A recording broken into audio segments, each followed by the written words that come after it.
नमस्कार दोस्तों, कविता Yadav YouTube channel पर आप सभी का स्वागत है। संपूर्ण हिंदी विषय की तैयारी को आगे बढ़ाते हुए अधिक से अधिक प्रश्नों का विद सॉल्यूशन के साथ अभ्यास करते हुए हम आगे बढ़ रहे हैं। तो आज की क्लास के अंतर्गत भी हम जो है संपूर्ण हिंदी साहित्य से संबंधित महत्वपूर्ण प्रश्नों को करने की कोशिश करेंगे। ज़्यादा टाइम वेस्ट न करते हुए शुरुआत कर लेते हैं आज की क्लास की। जिस भी परीक्षा में हिंदी साहित्य संबंधी प्रश्न पूछे जाते हैं, NTA नेट की परीक्षा हो या किसी भी स्टेट के अंतर्गत होने वाली TGT PGT हिंदी संबंधी परीक्षा हो या कोई अदर परीक्षा हो जिसमें साहित्य से संबंधित प्रश्न पूछे जाते हैं, उन सभी विद्यार्थियों के लिए ये क्लास काफ़ी हेल्पफुल रहेगी या अर्थात मददगार साबित होगी। तो देख लेते हैं, प्रश्न नंबर 1 से शुरुआत कर लेते हैं। प्रश्न नंबर 21 है हमारा भाई, ये 20 प्रश्नों को हम पहले कर चुके हैं।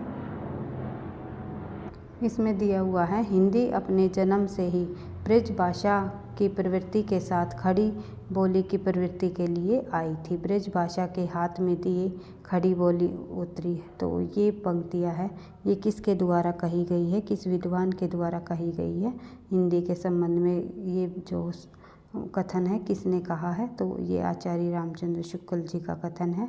शुक्ल जी के जितने भी कथन हैं संपूर्ण हिंदी साहित्य से संबंधित, उनको हम एक क्लास के अंतर्गत महामैराथन क्लास में करने की कोशिश करेंगे, ताकि शुक्ल जी से संबंधित जितने भी हमारे इम्पोर्टेंट कथन हैं वे परीक्षा में जो पूछे जाते आ रहे हैं उनको हम एक साथ कर सके। तो देख लेते हैं आगे। प्रश्न नंबर 22, गे पदों के जगह कवित सवैयों में कृष्ण का लीला गान करने वाले प्रथम कवि कौन माने जाते हैं। तो गे पदों की जगह कवित सवैयों में कृष्ण लीला का गान किस कवि ने किया, सबसे पहले ये पूछा हुआ है। तो आंसर हो जाएगा हमारा रस खान। रस खान कवि का जो मूल नाम है वो है सैयद इब्राहिम, ये भक्ति काल के कवि है। आगे बढ़ते हैं, अगला प्रश्न है, तुम नीको दूही जानत गैया चली कुंवर रसिक मनमोहन लागो तिहारे पैया। तो ये जो पंक्तियाँ है ये किस रचनाकार की है, तो ये पंक्तियाँ कुम्मन दास जी की है। आगे बढ़ते हैं, कुम्मन दास जी की एक और अन्य पंक्ति है जो कि बार बार परीक्षाओं में पूछी जाती है। संतन को कहाँ सीख रीसो काम आवत जात पहनिया टूटी बसरी गयो हरि नाम। तो बढ़ते हैं आगे, अगला प्रश्न देख लेते हैं। प्रश्न नंबर 24, मेरे नैन विरह के बैल भई सींचत नैन नीर की सजनी मूल उतार गई। जो ये पंक्तियाँ है, ये पंक्तियाँ जो है निम्नलिखित में से सूरदास कवि की प्रसिद्ध पंक्तियाँ है जो कि परीक्षाओं में पूछी जाती हैं। आगे देख लेते हैं प्रश्न नंबर 25। प्रश्न नंबर 25 में प्रश्न दिया हुआ है, निम्नलिखित में से कौन सा हनुमान नाटक का रचयिता है। तो इनमें से कौन हनुमान नाटक के रचयिता है, तो ये पूछा हुआ है। हरदय राम जो है हनुमान नाटक के रचयिता हैं। हरदय राम एक प्राचीन कवि व कृष्ण दास के पुत्र थे और हरदय राम पंजाब के रहने वाले थे। वे राम भक्त कवि थे और जो है उनकी रचनाएं भगवा राम को समर्पित थी। आगे बढ़ते हैं, अगला प्रश्न देख लेते हैं।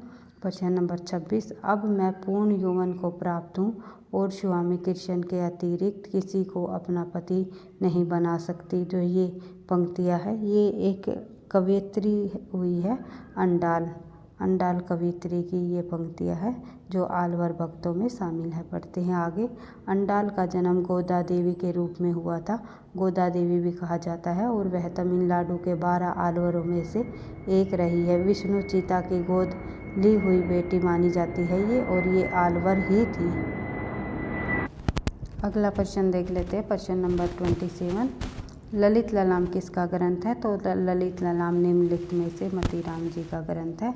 मतीराम द्वारा रीतिकाल के प्रमुख कवि रहे हैं। मतीराम रीतिबद्ध कवियों में शामिल है मतीराम जी, और इन्होंने जो है ललित ललाम जो ग्रंथ लिखा है वो इनका जो है अलंकार संबंधी ग्रंथ है। ये भी आपको ध्यान रखना है, अलंकार संबंधी ग्रंथ है इनका ये। इस प्रकार से हर एक बिंदु को आपको ध्यान रखना है कि परीक्षा में कोई भी प्रश्न किसी भी प्रकार से घुमा फिरा कर भी पूछ लिया जाए तो आप उनका आसानी से सही आंसर दे सको। तो मतीराम जो है रीतिकाल के प्रमुख कवियों में शामिल है, और फूल मंजरी को मतीराम ने जहांगीर को समर्पित किया था। यानी फूल मंजरी जो मतीराम द्वारा लिखी गई जो रचना थी, उन्होंने किस राजा को समर्पित किया था, जहांगीर को, जो उनके आश्रयदाता हो चुकी हैं। और मतीराम का जो जन्म है 1617 ईस्वी में हुआ। मतीराम ब्रज भाषा के कवि थे और ये भूषण, चिंतामणि और जो है नीलकंठ यानी कि जटाशंकर के भाई माने जाते हैं। नीलकंठ भी कहा जाता है जटाशंकर को, उनका अन्य नाम था भाई नीलकंठ। 4 भाई माने जाते हैं, चिंतामणि, भूषण, मतीराम और जो है जटाशंकर।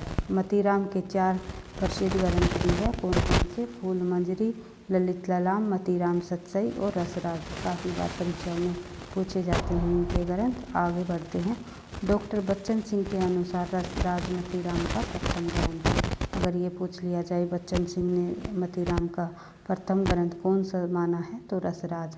आगे बढ़ते हैं। फूल मंजरी में जो है 60 दोहे हैं, ये भी आपको ध्यान रखना है। अगला प्रश्न हमारा प्रश्न नंबर 28। कुम्भनदास किस जाति के कवि थे? कुम्भनदास जो है किस जाति से संबंध रखते थे, किस जाति के थे? तो कुम्भनदास जी जो है क्षत्रिय थे। अष्टचाप के कवियों में प्रमुख कवि रहे हैं कुम्भनदास जी, और सर्वप्रथम कवि भी कुम्भनदास जी रहे हैं, सर्वप्रथम। उसके बाद फिर सूरदास जी का नाम आता है। आगे बढ़ते हैं। कुम्भनदास का अष्टचाप के कवियों में प्रमुख स्थान है। वल्लभाचार्य जी के पुत्र विठलनाथ ने 1565 ईस्वी में अष्टचाप की स्थापना की। अष्टचाप के कवियों में 4 शिष्य वल्लभाचार्य के व 4 शिष्य विठलनाथ जी के शामिल हैं।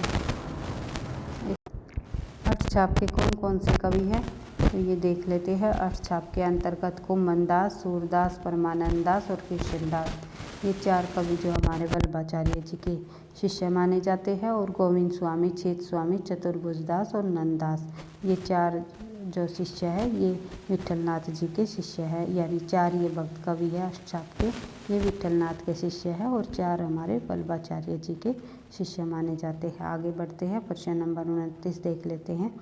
रस निष्पत्ति के संदर्भ में उत्पत्तिवाद सिद्धांत किसका है? तो उत्पत्तिवाद सिद्धांत किसने दिया, ये आप सभी को पता है। उत्पत्तिवाद जो है बटलोलट जी का सिद्धांत है। आगे बढ़ते हैं।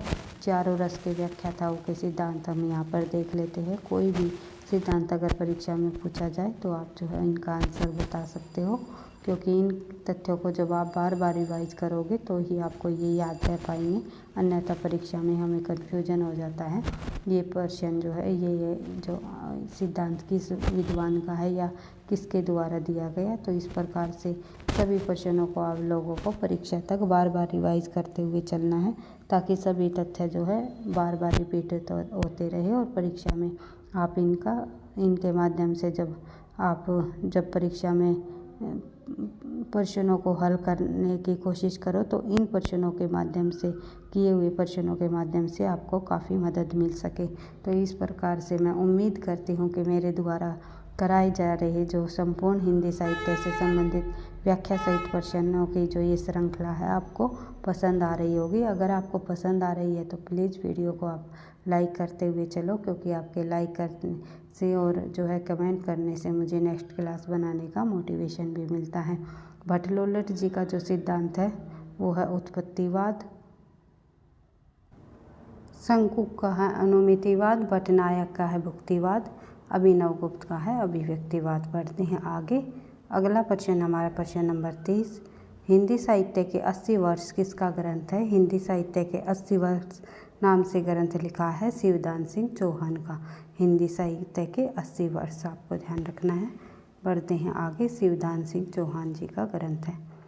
अगला प्रश्न हमारा प्रकाशन काल के आधार पर भीष्म साहनी के नाटकों का सही अनुक्रम हमें बताना है। सबसे पहले कौन सा नाटक आएगा, फिर उसके बाद कौन सा आएगा, तो आंसर हो जाएगा हमारा ए, हानुश, माधवी, मुआवजे और आलमगीर। ये नाटक ये भी पूछे जाते हैं इनके नाम के से कि ये नाटक किसके द्वारा लिखे गए। हानुश कई बार परीक्षा में पूछा गया है और माधवी भी पूछा जाता रहा है, तो ध्यान रखना है। हानुश, माधवी, मुआवजे और आलमगीर, ये चारों नाटक जो है भीष्म साहनी जी द्वारा लिखे गए नाटक हैं। तो आगे बढ़ते हैं। इन नाटकों को इनके प्रकाशन वर्ष के अनुसार हम देख लेते हैं और अन्य तथ्यों को जब यहाँ पर हम देखें भीष्म साहनी जी से संबंधित, तो भीष्म साहनी को हिंदी साहित्य में प्रेमचंद की परंपरा का अग्रणी लेखक माना जाता है। और भीष्म साहनी ने विभाजन के बाद भारत आकर समाचार पत्रों में लिखने का काम किया था और आधुनिक हिंदी साहित्य में प्रमुख स्तंभों में से एक माने जाते हैं विषम साहनी जी। इनके प्रमुख रूप से 6 नाटक माने गए हैं। कौन कौन से? हानुश का प्रकाशन वर्ष 1977, कबीरा खड़ा बाजार में 1981, माधवी 1984, मुआवजे 1993 और रंग दे बसंती 1996, आलमगीर 1999। आगे बढ़ते हैं। अगला प्रश्न देख लेते हैं। प्रश्न नंबर 32। कुछ नाही का नाव धरी भरमा सब संसार, साच झूठ समझे नहीं ना कुछ किया विचार। जो ये पंक्तियाँ हैं ये निम्नलिखित में से दादू दयाल जी की पंक्ति हैं। आगे बढ़ते हैं। अगला प्रश्न देखते हैं। प्रश्न नंबर 33। कामरेड का कोट कहानी के लेखक कौन है? तो कामरेड का कोट नामक कहानी जो है संजय जी द्वारा लिखी गई। तो एक कवि हुए हैं हिंदी में संजय, तो इनके द्वारा लिखी गई ये कहानी है। बढ़ते हैं आगे। अगला प्रश्न हमारा प्रश्न नंबर 34। वह इस असार संसार अपार है भई, आसार नहीं, यह वह इस अपार संसार को न देखने के लिए वास्ते आंखें बंद किए थे। तो देखने के वास्ते, वह इस अपार संसार को न देखने के वास्ते आंखें बंद किए थे। तो सूरदास के संदर्भ में ये कथन किसका है? तो सूरदास के संबंध में ये कथन भारतेंदु हरिश्चंद्र जी द्वारा कहा गया। ऐसा माना जाता है कि सूरदास जी जन्म से अंधे थे। तो भारतेंदु हरिश्चंद्र जी ने इनके संबंध में ये कहा कि वे इस अपार संसार को न देखने के वास्ते ही उन्होंने अपनी आँखों को बंद किया हुआ था। तो बढ़ते हैं आगे। अगला प्रश्न देख लेते हैं। दोहा चौपाई शैली में रचित कृष्ण चरित्र संबंधी प्रबंध काव्य की रचना निम्नलिखित में से कौन सी है? तो आंसर हो जाएगा हमारा ब्रजविलास। कृष्ण चरित्र संबंधी जो रचना है वो दोहा चौपाई शैली में रचित प्रबंध काव्य जो है वो है ब्रजविलास। बढ़ते हैं आगे। अगला प्रश्न है हमारा प्रश्न नंबर 36। यह किस रचना में कहा गया कि जो मनोहर और झलकते हुए चित्र है वे भी सच्चे हैं? कल्पना के झूठे खेल ने इसमें भारतीय प्रेम जीवन की सच्ची झलक है। जो ये कथन है ये निम्नलिखित में से किसके द्वारा कहा गया है? ये बरवे नाई का भेद में कहा गया है रहीम जी द्वारा। आगे बढ़ते हैं। रहीम ने ज्योतिषी के संबंध में विषयों पर खेट कौतुम और विष योगावली जैसी 2 रचनाएं भी इन्होंने लिखी है। और बरवे नाई का भेद काफ़ी बार परीक्षाओं में पूछे जाने वाली रचना है। किसके द्वारा लिखी गई है? तो ध्यान रखना है रहीम की रचना है। आगे बढ़ते हैं। अगला प्रश्न है प्रश्न नंबर 37। दशाश्लोकी ग्रंथ के रचनाकार कौन है? तो दशाश्लोकी ग्रंथ किसके द्वारा लिखी गई रचना है? ये है निम्बार्काचार्य जी की। आगे बढ़ते हैं। अगला प्रश्न है प्रश्न नंबर 38। भारत दुर्दशा को निम्नलिखित में से क्या माना जाता है?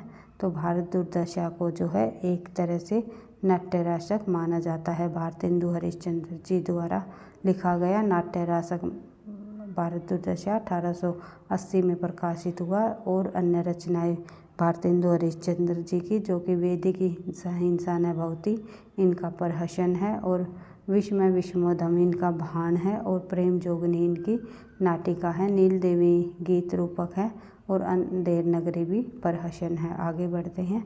अगला प्रश्न देख लेते हैं प्रश्न नंबर 39। श्रीमद् भागवत किस अध्याय में सर्वप्रथम भ्रमर गीत का पूर्ण प्रसंग मिलता है? तो श्रीमद् भागवत के किस अध्याय में सबसे पहले भ्रमर गीत का पूर्ण प्रसंग हमें देखने को मिलता है? आंसर हो जाएगा हमारा 47वें अध्याय में जो है भ्रमर गीत का पूर्ण प्रसंग हमें मिलता है श्रीमद् भागवत के 47वें अध्याय में। आगे बढ़ते हैं। भ्रमर गीत भारतीय काव्य की एक पृथक काव्य परंपरा है। हिंदी में सूरदास, नंददास, परमानंददास, मैथिली शरण गुप्त, द्वापर और जो है जगन्नाथ दास रत्नाकर ने भ्रमर गीत की रचना की है। तो ये आपको ध्यान रखना है। आगे बढ़ते हैं। अगला प्रश्न देख लेते हैं प्रश्न नंबर 40। सूरदास जब अपने विषय पर का वर्णन करते हैं तो मानो अलंकार शास्त्र हाथ जोड़कर पीछे पीछे दौड़ा करता है। तो ये किस विद्वान का विचार है या कथन है? किस आलोचक का कथन है? तो ये कथन दिया गया है हजारी प्रसाद द्विवेदी जी का। अगला प्रश्न है रुक्मणी मंगल के रचयिता कौन है? तो नंददास जी की रचना है रुक्मणी मंगल, जो कि बार बार परीक्षाओं में पूछी जा रही है। नंददास जी की रचनाएं एक रास पंचादाई, रुक्मणी मंगल, भंवर गीत, सिद्धांत पंचादाई, अनेकार्थ मंजरी, मान मंजरी, रूप मंजरी, रस मंजरी, विरह मंजरी, गोवर्धन लीला, श्यामा सगाई, रुक्मणी मंगल और सुदामा चरित्र, भाषा, दशम स्कंद, पदावली आदि रचनाएं ये जो है नंददास जी की हैं। आगे बढ़ते हैं, अगला प्रश्न देख लेते हैं। इनमें से नई कहानीकार नहीं जुड़ा। इनमें से कौन ऐसे जो है जो नई कहानीकार आंदोलन के साथ नहीं जुड़ा, नई कहानीकार नहीं है, तो ये पूछा हुआ है। तो आंसर हो जाएगा हमारा ज्ञान रंजन। मोहन राकेश, कमलेश्वर और राजेंद्र यादव तीनों नई कहानीकार के जो हैं लेखक रहे हैं। नई कहानी आंदोलन 1955 ईस्वी में और 1956 ईस्वी के लगभग चला और मोहन राकेश, कमलेश्वर एवं राजेंद्र यादव इनके प्रमुख उन्नायक माने जाते हैं, जबकि यह कहानी आंदोलन 1960 के आसपास चला। इसके प्रवर्तक जो है कहानी के गंगा प्रसाद विमल थे।